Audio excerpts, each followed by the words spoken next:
Magandang araw mga Lods. Sa mga pinagpipilian ni Manny Pacquiao na next opponent niya bago matapos ang taon na ito, ay tingin natin na nangunguna itong si Rolly Romero, lalo pat official na. Kinilala bilang 147-pound WBA champion itong si Romero. Pinost na nga ito ng website ng WBA pagkatapos na nagdesisyon na si Jaron Ennis na bakante ng titulo dahil aakyat na siya ngayon sa 154 pounds super welterweight division. Si Jaron Ennis ang itinuturing na hari ng welterweight ngayon. Kaya ngayon, imbes na regular champion lang itong si Rolly Romero, ay super champion na siya sa WBA welterweight division. Kaya naman dahil dito ay mangunguna na ito sa lista ni Pacman na pagpipilian niya bilang next opponent niya dahil nga layunin ni pambansang kamao na maging world champion muli at basagin ang record na pinakamatandang welterweight champion na siya rin ang nagtala nung 40 years old siya nang tinalo niya ang Nooy welterweight champion na si Keith Thurman. Pwede naman magawa din ito ni Pacquiao kung si Mario Barrios ang lalabanan niyang muli, kaso lang ayaw na ng kanyang advisor na si Sean Gibbons dahil wala na daw mag-i-interest na manood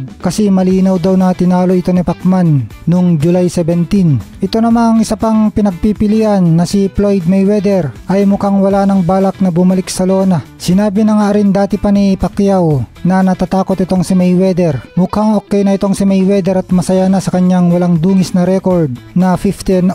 Mukhang natatakot na masilat pa ni Pacquiao kahit pa sinasabing haabot ng bilyong dolyar ang kanilang rematch. Samantalang si Manny Pacquiao ipinayag na walang problema sa kanya na maglaban silang muli ni Mayweather at naghihintay lang siya na pirmahan ang kontrata nila. Kaya base sa salitang ito ni Pacquiao ay mukhang napadalhan na nga dati pa itong si Mayweather ng kontrata. Si WBA super lightweight champion Gervonta Davis naman ay nagpayag naman ng kagustuhan na karapin si Pacquiao. Kaso lang mukhang nakatakda na ito makipag-rematch kay Lamont Roach Jr. kasi gusto niyang patunayan sa mga tao na siyang nanalo sa una nilang laban. Sinasabi kasi ng karamihan na nadaya si Roach sa una nilang pagtatapat. Syempre siguradong nandyan din na magiging faktor sa pagpili ni Pacquiao ay ang opinyon ng kanyang asawa na si Jinky. Maalalang si Jinky ang nagbigay ng go signal na pwedeng labanan ni Pacquiao si Mario Barrios noon. Inamin mismo ito ni Manny at bago daw nagdesisyon si Jinky ay pinanood niya muna ang mga laban ni Barrios. Syempre natural yun dahil hindi na nga bata si Manny Pacquiao. Kaya dahil dito ay tingin natin na medyo maliit ang tsansa ni Tank Davis na mapili dahil kapag nakita ni Jinky na malakas sumuntok itong si Tank at nagpapatulog ng kanyang mga kalaban